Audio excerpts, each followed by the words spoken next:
Captain Jake Morrison stood on the bridge of the USS Horizon, watching the stars shimmer through the viewport. His hands gripped the armrest of his command chair as the ship's engines hummed softly. After 3 months of deep space exploration, they had finally found something remarkable. The sensor readings showed 7 massive ships approaching their position.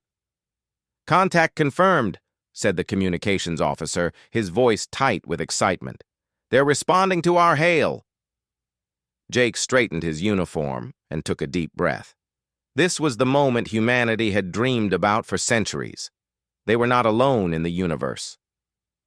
The main screen flickered to life, showing a being unlike anything Jake had ever imagined. The creature had 4 eyes arranged vertically on its face, skin that looked like polished metal, and a mouth that curved downward in what seemed like permanent displeasure. "I am Fleet Commander Zareth of the Krithian Empire," the alien said through the translation software. Its voice sounded like grinding metal. "You are in our territory. Identify yourselves immediately." Jake felt his excitement drain away. The tone was not welcoming. "I am Captain Jake Morrison of the human exploration vessel Horizon. We come in peace, seeking friendship and trade with other civilizations." Zareth's 4 eyes focused on Jake with what looked like contempt. "Humans. We have not heard of your species. You fly primitive vessels and speak of friendship. The Krithian Empire has ruled this sector for 3,000 years. Lesser species do not offer friendship to their superiors. They offer submission." The words hit Jake like a physical blow. "We're not looking for conflict. We simply want to establish diplomatic relations." "Diplomatic relations," Zareth repeated, and something that might have been laughter rattled from its throat. "You will return to your homeworld and deliver a message to your leaders. Humanity has 90 days to accept vassal status under the Krithian Empire. You will pay tribute, follow our laws, and serve our interests. If you refuse, we will demonstrate the cost of defiance." Jake's hands tightened on the armrest. "We're a free people. We won't submit to threats." "Then you will submit to annihilation," Zareth said calmly. The screen went dark. The bridge fell silent. Jake looked at his crew, seeing fear and anger in their faces. "Get us home," he said quietly. "Maximum speed." The USS Horizon turned away from the Krithian fleet and jumped into faster-than-light travel. Jake sat alone in his quarters that night, writing a report he wished he never had to send. Humanity's first contact with alien life had become humanity's first enemy. 3 days later, everything changed. Jake was still traveling home when the emergency broadcast reached every human ship in space. 3 colony vessels, the New Boston, the Shanghai Dream, and the Lagos Hope, had been destroyed. The Krithian fleet had caught them near the edge of human space and fired without warning. 15,000 civilians were dead. Men, women, children, all gone in minutes. The broadcast included a message from Zareth. "This is the price of arrogance. 87 days remain. Submit or share their fate." Jake Morrison sat in his quarters and wept. On Earth, Admiral Lisa Garrett stood in the war room deep beneath Geneva. The walls were covered with screens showing star maps, ship positions, and casualty reports. Her gray hair was pulled back tight, and her face showed no emotion, but inside she felt a rage that burned hotter than any star. "Status report," she said to the gathered officers. "Our defensive fleet consists of 42 ships," said one admiral. "The Krithians have at least 200 warships in this sector alone.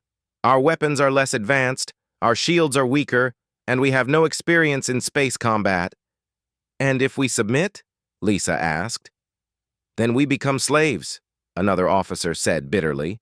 "They'll control our resources, our planets, our people."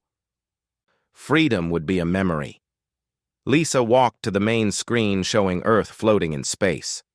Billions of people down there had no idea how close they were to extinction. She had spent 30 years in the military, rising through the ranks by being smart, tough, and always thinking 3 steps ahead. But this enemy was beyond anything she had trained for. "There is one option," said a voice from the doorway. Lisa turned to see Dr. Brandon Cole walking into the room. He was a thin man with wild hair and eyes that seemed to burn with intensity. He carried a datapad clutched against his chest, like a sacred text. "The Blackstar Project," Brandon said. "It's ready." Lisa felt her heart skip. "You're certain?" "We moved up the timeline by 2 years." "The ship is operational," Brandon insisted. "Maybe not perfect, but operational. We designed her for exactly this scenario." 5 years ago, when humanity had first achieved faster-than-light travel, a small group of scientists and military leaders had asked a simple question. What if we're not alone? What if whoever we meet is hostile? They had created the Blackstar Project in secret, hidden in a construction facility floating in the Oort cloud at the edge of the solar system. The project had consumed resources, money, and the efforts of thousands of people. Now it might be humanity's only chance. "We'll need a crew," Lisa said. "I have someone in mind for captain," Brandon replied. "Ryan Mitchell." Several officers in the room looked shocked. "He's too young," one protested, "barely 35 years old." "He's also the best tactical mind we have," Brandon argued. "He thinks differently than everyone else. Unconventional, aggressive, brilliant. If anyone can make the Blackstar work, it's him." Lisa made her decision. "Get Mitchell, get your crew. You have 87 days to prepare." She looked around the room at all the officers. "We're going to show the Crithians that humanity doesn't submit. We fight." The meeting ended and people rushed off to their duties. Lisa stood alone for a moment, looking at the star map. Somewhere out there, the Crithian Empire was gathering its forces. They thought humanity would be easy prey. They thought wrong. She touched the screen where the Oort cloud was marked, where the USS Blackstar waited in darkness. The ship that would change everything. The ship that would become the Empire's terror. The countdown had begun. The shuttle moved through empty space, far beyond the orbit of Neptune, where the sun was just another star in the darkness. Captain Ryan Mitchell pressed his face against the viewport, trying to catch his first glimpse of Forge Station. He had been traveling for 3 days, pulled from his position commanding a patrol cruiser with no explanation except orders from Admiral Garrett herself. "There," said the pilot, pointing ahead. Ryan saw it then. The station was enormous, a massive ring of metal and light floating in the void. But what caught his attention was the ship docked at its center. Even from this distance, he could tell it was unlike anything humanity had ever built. The vessel was black as midnight, shaped like a dagger, with lines that suggested both beauty and violence. "The USS Blackstar," the pilot said with reverence in his voice. "She's magnificent." Ryan said nothing, but his heart was pounding. He had heard whispers about a secret project, rumors of something being built far from Earth. Looking at the ship now, he understood why it had been kept hidden. The shuttle docked, and Ryan made his way through the station's corridors. Forge Station was home to over 5,000 workers, all sworn to secrecy. They had been building the Blackstar for 5 years, constructing the most advanced warship in human history, while the rest of humanity had no idea it existed. Dr. Brandon Cole met him in the observation deck. The scientist looked like he hadn't slept in days, but his eyes were bright with excitement. "Captain Mitchell, thank you for coming." "I wasn't given much choice," Ryan replied, his eyes fixed on the Blackstar through the massive windows. "Is that her?" "That's her.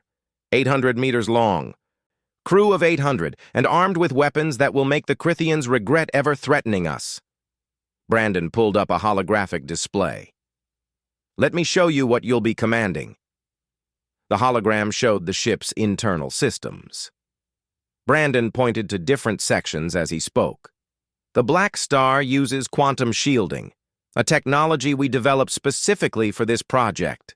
The shields don't just deflect energy, they disperse it across multiple dimensions. In testing, they held against weapons that would vaporize our normal ships. What about offense? Ryan asked. Brandon's smile grew wider. Railguns that fire projectiles at a significant fraction of light speed. When they hit hard. Antimatter torpedoes that cause chain reactions in enemy shields. And conventional missiles with fusion warheads for overwhelming attacks. He paused. But the real breakthrough is the Void Drive. I've never heard of it. Nobody has. It's beyond classified. Brandon brought up another display. Normal, faster-than-light drives take time to charge and can only be used between star systems. The Void Drive is different. It allows for micro-jumps during combat. You can jump behind an enemy, hit them, and jump away before they can respond. In a battle, the Blackstar can be everywhere at once. Ryan studied the specifications, his tactical mind already seeing possibilities.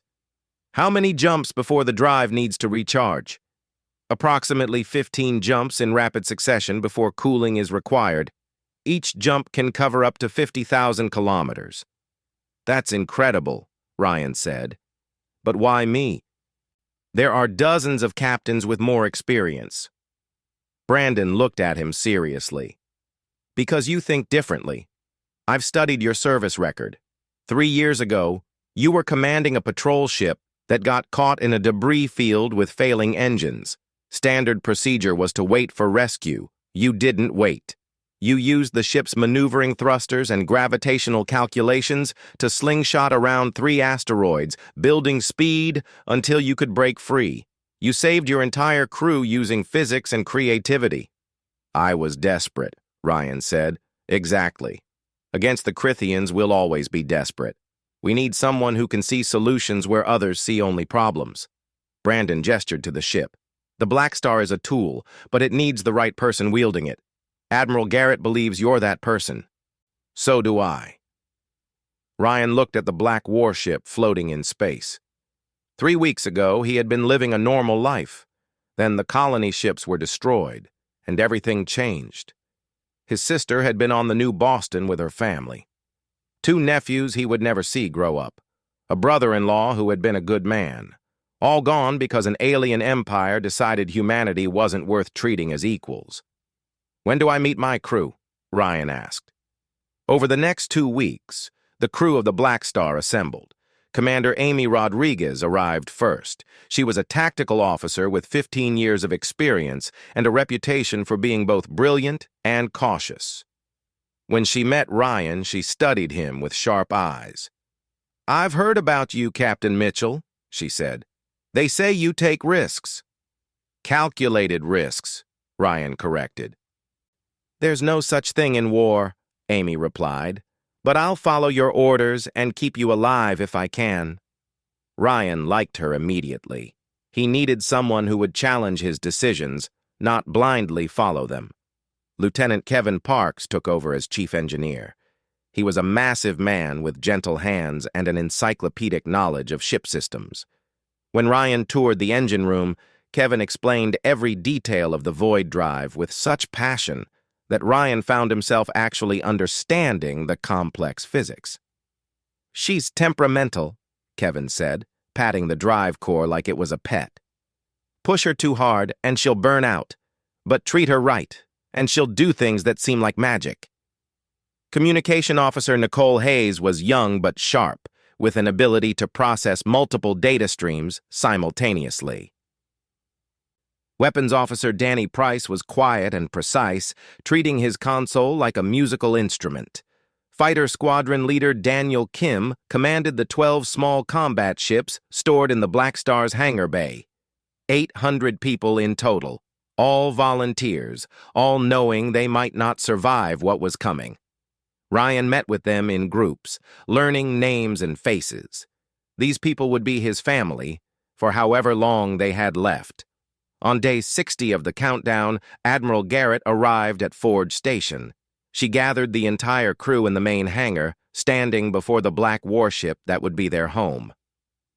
"The Crithian Empire thinks we're weak," Lisa said. her voice carrying to every corner of the hangar.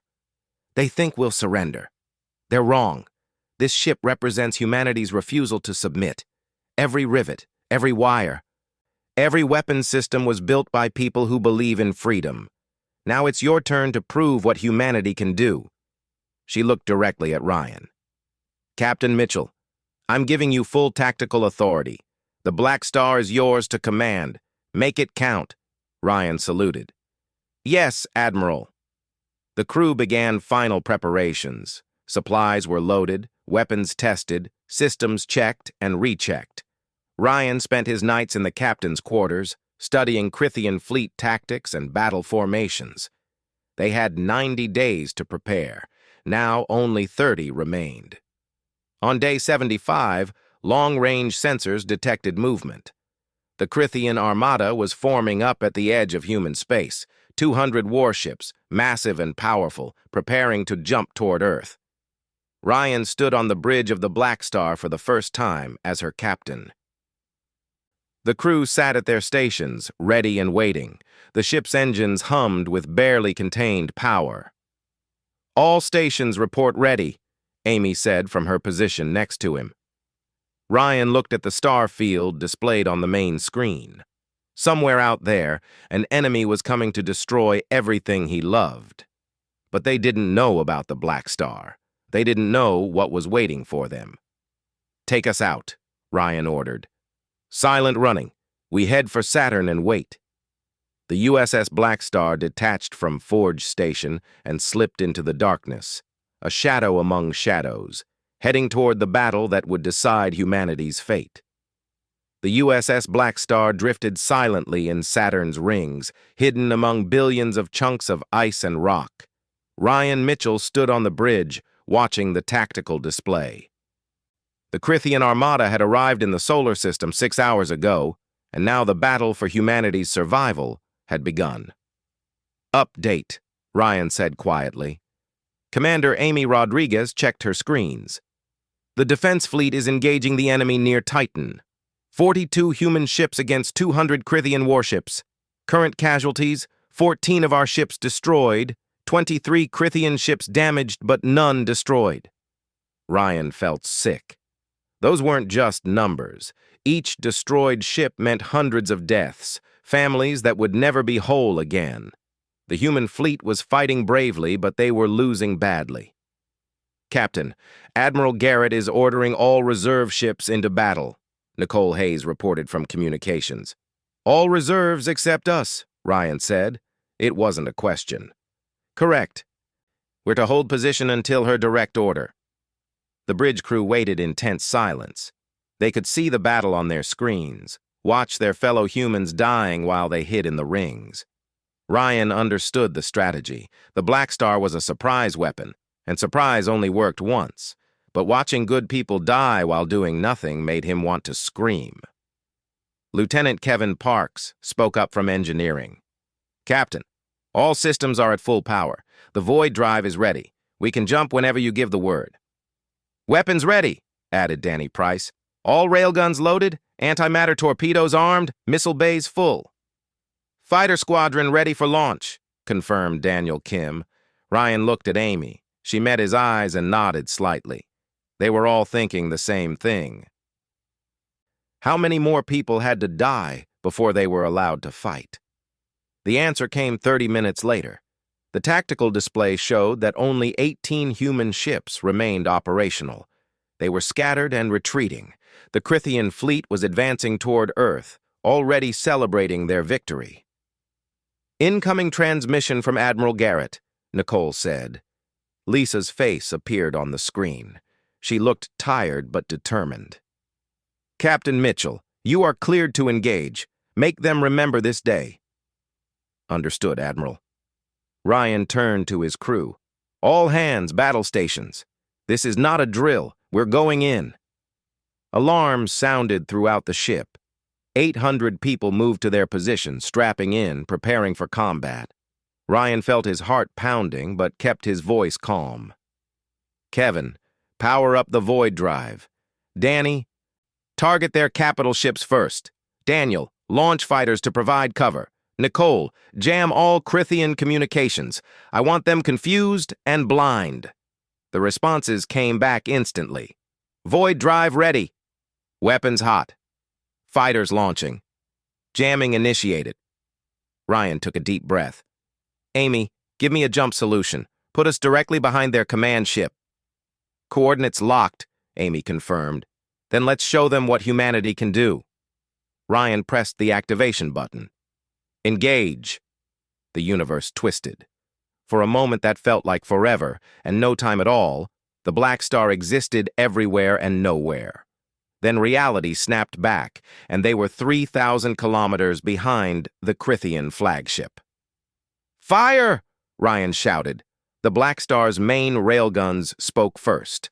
3 tungsten rods, each weighing 20 tons, accelerated to impossible speeds.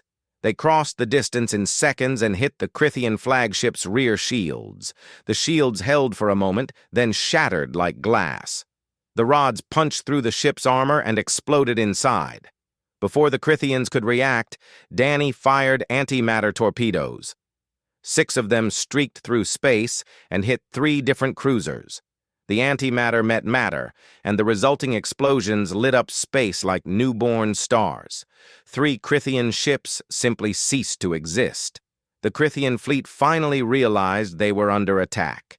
Ships turned, trying to target the Blackstar. Hundreds of energy weapons fired at once, beams of deadly radiation crossing the space where the Blackstar had been. But Ryan had already ordered the next jump. The Blackstar vanished and reappeared 5,000 kilometers to the left behind a cluster of destroyers. Fire at will! Ryan commanded. The battle became chaos. The Blackstar jumped and fired, appearing in impossible places and striking before the enemy could respond. The Void Drive screamed as Kevin pushed it to its limits, jumping every few minutes. Each time they appeared, Danny's weapons found targets, and Crithian ships died. The 12 fighters launched from the Blackstar harassed larger ships, drawing fire and creating confusion. Daniel Kim led his squadron with skill, dancing between enemy vessels and launching missiles at vulnerable spots. But the Crithians were not helpless. They adapted quickly. Supreme Admiral Draknor, commanding from his dreadnought, began coordinating his fleet's response. Instead of trying to chase the Blackstar, he created zones of overlapping fire. Wherever the Blackstar appeared, it would face immediate attack from multiple directions. "Captain, we're taking hits," Kevin reported as the ship shuddered. "Shields at 70%. Ryan jumped again, but this time Crithian ships were waiting. Energy beams struck the Blackstar from 3 sides. The quantum shields absorbed most of the damage, but not all. "Hull breach on Deck 7, Amy called out. "Sealing emergency bulkheads, shields down to 50%. "We need to change tactics," Ryan said, thinking fast. "They're predicting our jumps. Kevin, how close can we jump to a target? How close do you want?" "Inside their shields." Kevin's eyes went wide. "Captain, that's insane. We'd be jumping through solid matter." "Can the Void Drive do it?" "Maybe, if we time it perfectly and pass through fast enough. But if we're wrong, we'll be materialized inside their hull and both ships will explode." Ryan looked at the tactical display. The Crithian dreadnought was at the center of the enemy formation, heavily shielded and protected. It was also where Draknor was commanding the battle. Take out the command ship, and the enemy would fall into confusion. "Plot a jump that takes us through the dreadnought," Ryan ordered. "We'll fire everything as we pass through their interior." "You're actually doing this," Amy said, not quite a question. "Unless you have a better idea." She didn't answer, just started calculating the jump coordinates. Throughout the ship, damage control teams fought fires and sealed breaches.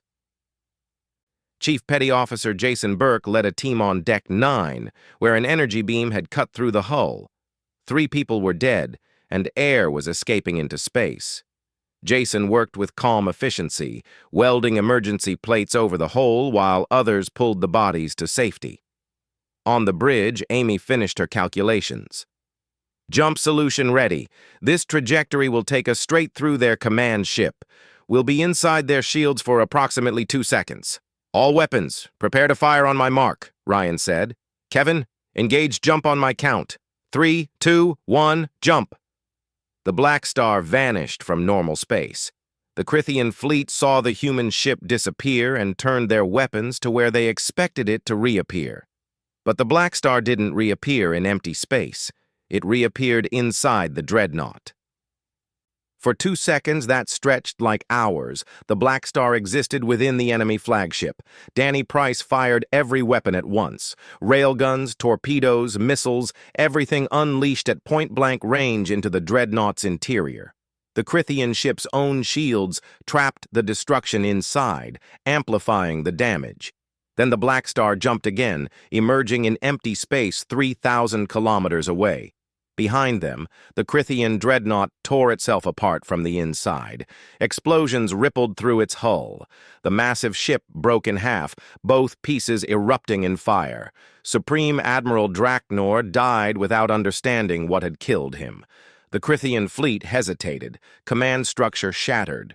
Ryan pressed the advantage. All ships, concentrate fire on their remaining capital ships. The surviving human vessels, battered but alive, rallied and attacked.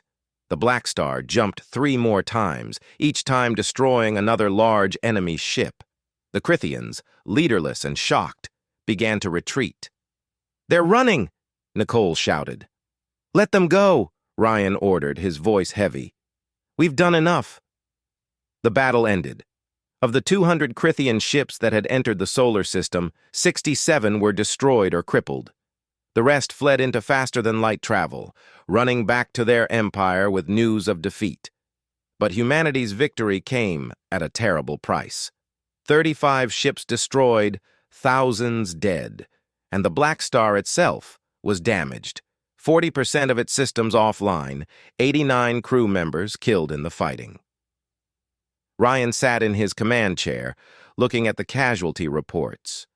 Names and faces of people who had served under him, who had trusted him, who would never go home. The bridge was silent, except for the quiet sounds of damage control teams working throughout the ship. "Captain," Amy said softly, "we won." "No," Ryan replied, his voice flat. "We survived. There's a difference." He looked at the tactical display showing the retreating Crithian ships. They would report back to their empire. They would tell their leaders about the black ship that appeared from nowhere and turned the tide of battle. The war wasn't over. It had barely begun. The repairs took 3 weeks. The USS Blackstar floated in Earth orbit while teams worked around the clock to fix the damage from the Battle of Titan's Gate. Ryan Mitchell watched from the observation deck as workers in spacesuits crawled over the hull, replacing armor plates and fixing weapon systems. Admiral Lisa Garrett stood beside him. "The Galactic Council has issued a statement," she said. "They're calling for both sides to negotiate peace." "But they won't enforce it," Ryan said bitterly. "No, they're content to watch and see who survives." Lisa handed him a data pad. "Intelligence reports that the Crithian Empire is preparing another attack, bigger this time. They're gathering ships from across their territory." "How long do we have?" 6 months, maybe less. They're calling for our complete destruction now. No more talk of vassals or surrender. They want humanity wiped out as an example to any other species that might resist them. Ryan looked at the data pad, seeing the massive fleet being assembled. Hundreds of ships, enough firepower to turn Earth into a lifeless rock. "We can't defend against that many." "I know." Lisa turned to face him directly. "That's why I'm not asking you to defend. I'm asking you to attack." Ryan stared at her. "Attack their territory? That's suicide." "Maybe. Or maybe it's the only way to win." Lisa pulled up a star map showing Crithian space. "They're pulling ships from their border regions to mass against Earth. That leaves their supply lines exposed, their shipyards vulnerable. If the Blackstar can strike at their infrastructure, slow down their war machine, we might buy enough time to build more ships like yours." "You want us to be a guerrilla force," I want you to be a nightmare. Hit them where they're weak. Make them afraid. Force them to spread their fleet thin, trying to protect everything. Make them regret ever threatening humanity." Ryan thought about it. The mission would be incredibly dangerous. The Blackstar would be alone in enemy territory, hunted by their entire fleet. But Lisa was right. Sitting at Earth waiting for the enemy to come was just slow death. "I'll need to discuss it with my crew," Ryan said. "Of course. But Ryan," Lisa's expression softened. "Come back alive. We need you." Ryan gathered his senior officers in the briefing room. Commander Amy Rodriguez, Lieutenant Kevin Parks, Nicole Hayes, Danny Price, Daniel Kim, and Chief Jason Burke sat around the table as Ryan explained the mission. "The Admiral is asking us to take the fight to enemy space," Ryan concluded. "It's voluntary. Anyone who wants to stay behind can transfer to another ship. No shame in that." The room was silent for a moment. Then Amy spoke up. "With respect, Captain, that's a stupid question." "We're with you." The others nodded agreement. Kevin grinned. "Besides, someone has to keep you from doing something really crazy." "This isn't crazy enough?" Ryan asked. "This is barely medium crazy for you, sir." Despite everything, Ryan smiled. "All right then, let's plan how to make an empire afraid of one ship." The Blackstar departed Earth 3 days later, fully repaired and restocked. The crew stood at their stations as the ship jumped into faster-than-light travel, leaving the solar system behind and heading into the unknown. Their first target was the Kelros system, a major supply depot 60 light-years into Crithian space. The system had minimal defenses, just a dozen patrol ships guarding warehouses full of food, fuel, and weapons intended for the coming assault on Earth. The Blackstar jumped into the system at night, using the shadow of a gas giant for cover. Ryan studied the tactical display showing the depot's layout. "Nicole, jam their communications," he ordered. "I don't want them calling for help. Danny, target the supply ships and fuel storage. Kevin, be ready for quick jumps if reinforcements show up." "Understood," they replied in unison. The Blackstar emerged from behind the planet and opened fire. Railguns struck the depot's defenses, while antimatter torpedoes obliterated supply ships. The patrol vessels tried to respond, but they were designed for policing, not real combat. The Blackstar destroyed them in minutes. "Captain, I'm detecting a distress signal," Nicole reported. "They got a message out before I could jam them." "How long until reinforcements arrive?" 20 minutes at best." "Then we have 20 minutes to finish this." Ryan turned to Danny. "Destroy everything. Leave nothing they can use." The Blackstar swept through the depot like a storm. Warehouses exploded, fuel storage tanks erupted in flames that would burn for days, and ships full of weapons became expanding clouds of debris. When the Crithian reinforcements arrived, they found only wreckage. But they also found something else. On a piece of floating metal, someone from the Blackstar had written a message in large letters. "Humanity does not forget. Humanity does not forgive." The message spread through Crithian space like wildfire. Over the next 4 months, the Blackstar became a ghost story. The ship would appear without warning, strike hard, and vanish before the enemy could respond. They hit shipyards, destroying vessels under construction. They raided military bases, targeting command centers and weapons facilities. They ambushed supply convoys, leaving burning wrecks in their wake. The Crethians assigned their best hunter to find the Blackstar. Battlemaster Vorgan was a legend in their military, known for never failing a mission. He studied the Blackstar's attack patterns, analyzed its tactics, and devised a trap. In the Kelros system, the same place where the Blackstar had struck first, Vorgan set up a fake supply depot. It looked legitimate on sensors, but it was actually bait. Hidden in the asteroid field around the depot were 45 Crithian warships, waiting silently with their power systems at minimum. "It's too perfect," Amy said when they first saw the depot. The Blackstar had jumped into the system and was scanning from a distance. Look at the ship positioning. They're trying to look casual, but they're actually in defensive formation. Ryan studied the display. You think it's a trap? I'd bet my rank on it. And if we don't take the bait, they'll know we're too smart to fall for it. They'll adapt their tactics. Ryan made a decision. We're going in, but we're going in smart. Dr. Brandon Cole had joined them 2 months into the campaign, transferred from Earth to help maintain the Blackstar's unique systems.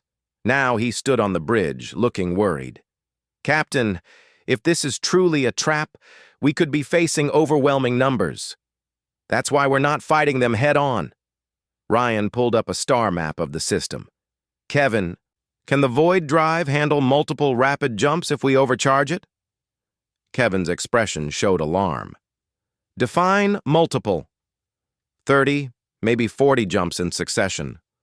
That's not recommended. The drive could burn out, or worse, create a spatial rupture. But it's possible? Technically, yes. But, Captain, prepare it. We're going to make them chase us into that asteroid field, then jump so fast and so often that they can't track us. We'll turn their trap into their graveyard. The plan was insane, but the crew had learned to trust Ryan's instincts. The Blackstar approached the depot as if suspecting nothing. Right on cue, the hidden Crythian ships powered up and emerged from hiding, surrounding the human vessel. 45 ships, Amy confirmed. We're boxed in. Vorgan's face appeared on their screen. His expression triumphant. Human ship, you are surrounded. Surrender, or be destroyed. This is Captain Ryan Mitchell, Ryan replied calmly. We don't surrender. We adapt. He cut the transmission and gave orders. All power to shields and Void Drive. Danny, fire everything we have at their flagship, then hold fire. Kevin, start jumping on my mark. Random patterns, never the same place twice.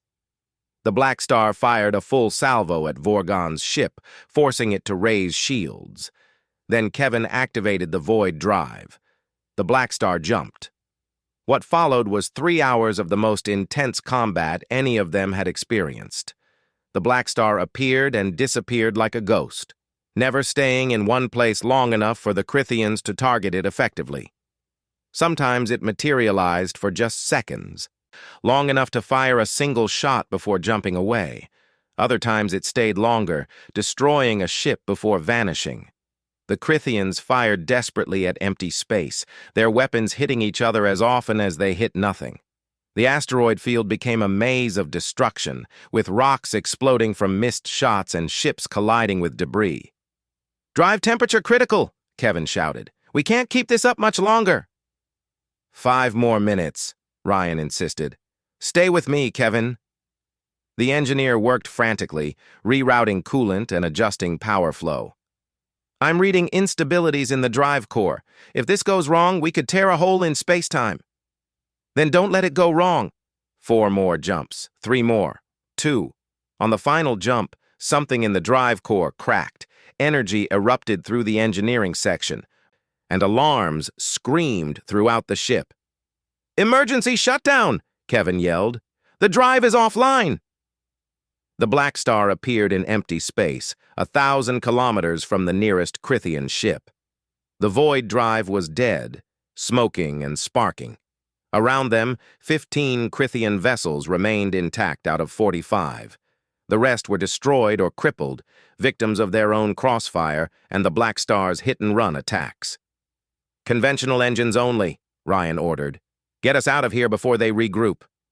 The Blackstar limped away on normal thrust, the surviving Crythian ships too damaged or disorganized to pursue. Vorgan's flagship was among the destroyed vessels. The Hunter had become the hunted. It took 2 weeks to reach a secret human outpost in the frontier zones, where repair teams worked on the Void Drive. While they waited, Ryan received a message from Admiral Garrett. Your campaign is working, she said. The Crythians are pulling ships from their attack force to protect their territory. More importantly, we've been contacted by 2 other alien civilizations. The Selkathi Union and the Vryn Coalition are impressed by what you've done. They want to talk about an alliance. Ryan felt hope for the first time in months. Tell them we're interested. But even as he said it, he knew the hardest fight was still ahead. The Crithians wouldn't forgive these defeats. They would come for the Blackstar with everything they had. The intelligence report sat on Ryan Mitchell's desk like a death sentence. The Selkathi Union, one of humanity's new alien allies, had intercepted Crithian communications. Emperor Cathal himself was assembling a final armada, 500 warships, the largest fleet the Empire had gathered in a century. Their target was Earth, and they planned to leave nothing alive. Ryan stood in his quarters aboard the repaired USS Blackstar, reading the report for the third time. 6 months of guerrilla warfare had hurt the Crithians badly, but not enough. They were coming to end humanity once and for all. A knock on his door interrupted his thoughts. Commander Amy Rodriguez entered, looking troubled. "Admiral Garrett is on subspace communication. She wants to speak with you immediately." The hologram of Lisa Garrett appeared in the center of the room. She looked older than Ryan remembered, stress and responsibility aging her faster than time. "Captain Mitchell, I'm sure you've seen the intelligence." 500 ships, Ryan said. "We can't stop that many. Even with the Selkathi and Vryn helping, we're outnumbered 3-1. "I know." Lisa's expression hardened. "That's why I'm authorizing a mission that might sound insane. We're not going to defend Earth. We're going to attack Crithios Prime." Amy's eyes went wide. "The Crithian homeworld? That's suicide." "Maybe, but it's also the only way to win." Lisa pulled up a star map showing the heart of Crithian space. "If we strike at their capital while their fleet is heading to Earth, they'll have to turn back to defend it. We force them to fight on 2 fronts, spread their forces thin. More importantly, we prove that nowhere is safe, not even their homeworld." Ryan studied the map. Crithios Prime was the center of an empire that had existed for 3,000 years. It would be heavily defended, surrounded by defensive platforms and patrol fleets. Getting there would be nearly impossible. Getting out alive would be a miracle. "How many ships can you give me?" Ryan asked. 12, including the USS Valiant, commanded by Captain Jake Morrison. Ryan felt a small surge of hope. Jake had survived the colony ship massacre and had been fighting ever since. He was a good officer and a good man. "When do we leave?" 3 days. I'm sending you coordinates for a rendezvous point. The Selkathi are providing us with detailed scans of the Crithian defensive network. The Vryn are giving us intelligence on fleet positions. Lisa paused.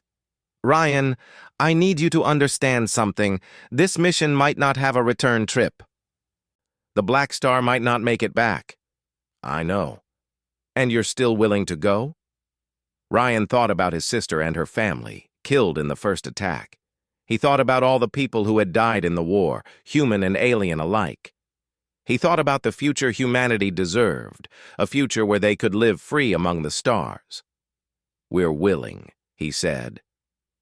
3 days later, 13 human ships gathered in deep space. The USS Blackstar led the small fleet, its black hull a stark contrast to the other vessels. Ryan stood on the bridge as Captain Jake Morrison's face appeared on the communication screen.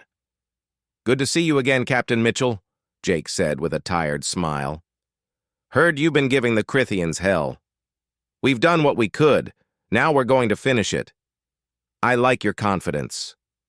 What's the plan?" Ryan pulled up tactical displays showing the approach to Crithios Prime.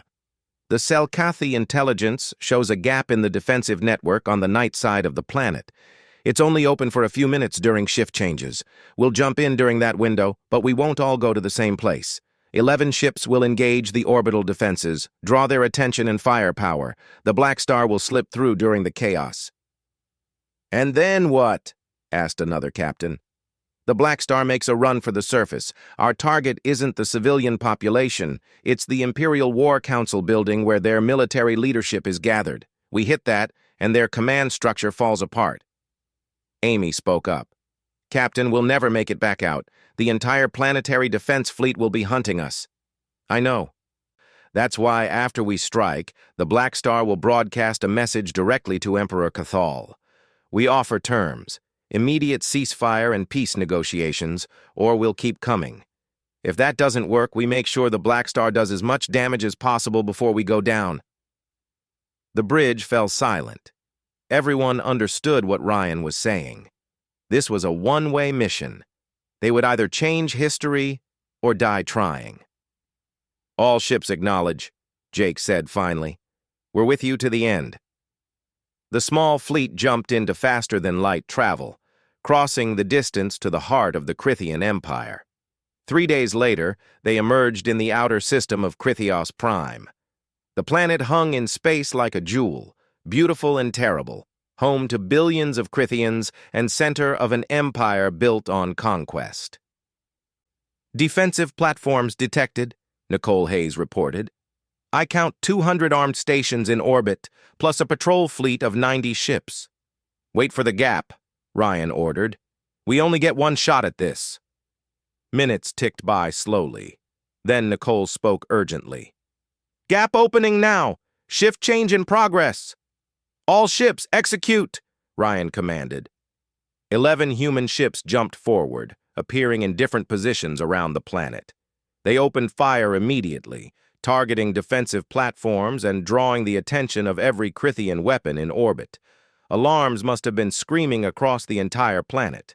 While the enemy focused on the attacking fleet, the Blackstar made its move. The ship jumped to the edge of the gap and dove toward the planet, engines at maximum, shields raised against the inevitable fire. "Enemy fighters launching," Danny Price warned. "Incoming fire from 3 platforms." "Keep moving forward," Ryan ordered. "Don't stop for anything." The Blackstar shuddered as energy beams struck its shields. Fighter craft swarmed around it like angry insects. The ship's point defense weapons fired constantly, destroying fighters, but more kept coming. "Shields at 60%, Kevin Parks called from engineering. "Hull temperature rising from atmospheric entry." "Commander Rodriguez, prepare a boarding team," Ryan said. "When we get close enough to that War Council building, you're going to blow a hole in it." "Understood," Amy replied, already moving toward the airlock where her assault team waited. The Blackstar dove through the upper atmosphere, a black meteor trailing fire. Buildings flashed past below as they descended toward the capital city. The Imperial War Council building rose above the skyline, a massive structure of dark stone and metal where the Empire's military leaders made their decisions. "Target locked," Danny announced. "Firing main railguns." 3 shots, perfectly aimed. They struck the building's shields, overloading them. Then Amy's assault team launched in a drop pod, hitting the building's upper levels and fighting their way inside to plant explosive charges. But the Blackstar was dying. Fighters continued their attacks, joined now by ground-based weapons. The ship's shields failed, and direct hits tore through the hull. Fires erupted throughout the vessel. "Evacuation orders!" Ryan shouted. "All non-essential personnel to the escape pods." "Captain, we can't evacuate everyone." Kevin's voice came through over the sound of groaning metal. "Too much damage. Too fast." Ryan knew he was right. They had minutes, maybe less. He grabbed the communications console. "Open a channel to Emperor Cathal. Maximum broadcast strength." Nicole worked frantically. "Channel open. You're broadcasting across the entire planet." Ryan took a breath and spoke. "Emperor Cathal, this is Captain Ryan Mitchell of the human battleship Blackstar. For 6 months, we've shown your empire what humanity can do. We've destroyed your ships, crippled your infrastructure, and now we're at your homeworld, striking at your military command. We didn't come here to kill civilians or destroy your civilization. We came to prove a point." The Blackstar shook from another impact. Sparks flew from damaged consoles. Ryan raised his voice. "You thought humanity would be easy prey because we're young and small. You were wrong. We don't submit. We don't surrender. And we will never stop fighting for our freedom. But we don't want endless war. We're offering you a choice right now. Order an immediate ceasefire and agree to peace negotiations, or humanity will keep coming. We'll fight you for generations if we have to. Every ship you build, we'll destroy. Every victory you win, we'll make you pay for. You'll never know peace as long as you threaten us." Another explosion rocked the ship. "Captain, structural failure imminent," Kevin shouted. "Make your choice, Emperor," Ryan said. "Peace or endless war. Decide now, because the Blackstar is out of time." The channel went silent. Ryan looked at his crew, seeing fear and determination in their faces. They had done everything they could. Now their fate rested in the hands of an alien emperor. Amy's team returned from the building, having completed their mission. The explosives were set, ready to destroy the military command center. One button press, and the Crithian war machine would be crippled. "Captain, incoming transmission," Nicole said, surprise in her voice. "It's Emperor Cathal."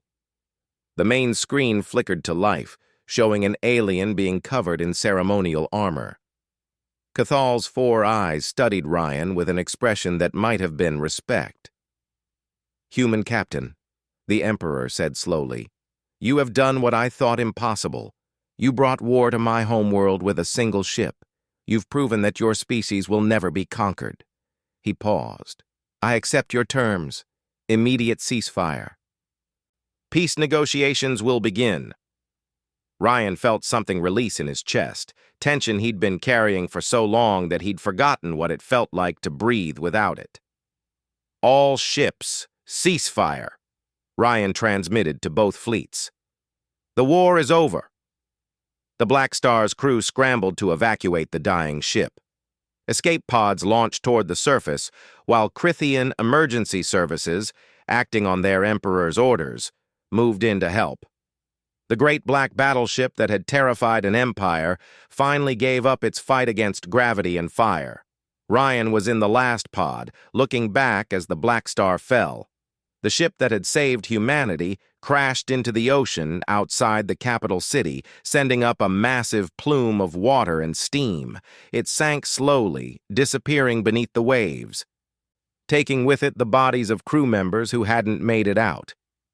6 months later, the Galactic Council building on the neutral world of Terminus hosted the treaty signing.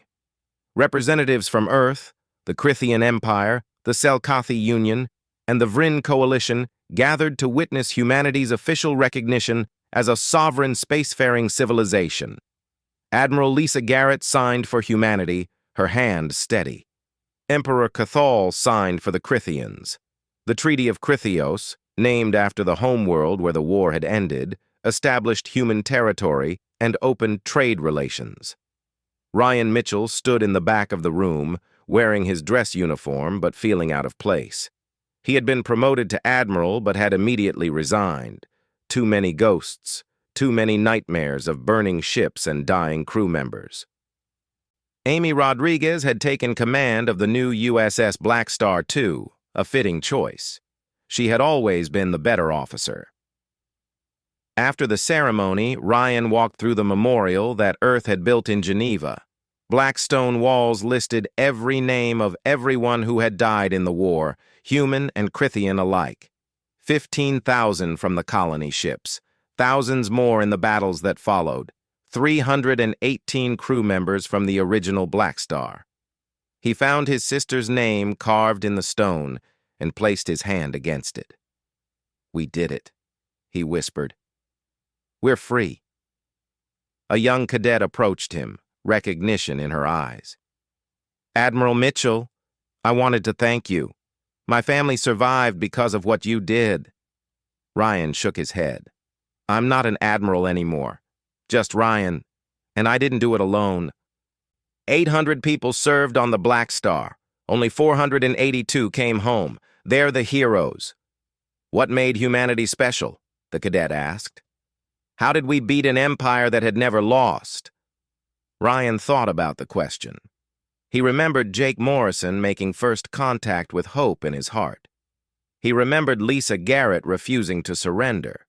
He remembered Brandon Cole building the impossible. He remembered his crew, fighting and dying and never giving up. We never stopped believing we could win, Ryan said finally, and we never forgot what it cost. Far away on Crithios Prime, the wreckage of the USS Blackstar rested on the ocean floor. The Crithian government had declared it a historical site, protected by law. Divers sometimes visited it, this monument to the day an empire learned that humanity was not prey. And in the darkness of space, the USS Blackstar II patrolled human territory, painted black as midnight, a reminder to anyone who might forget. Humanity had earned its place among the stars and would never give it up.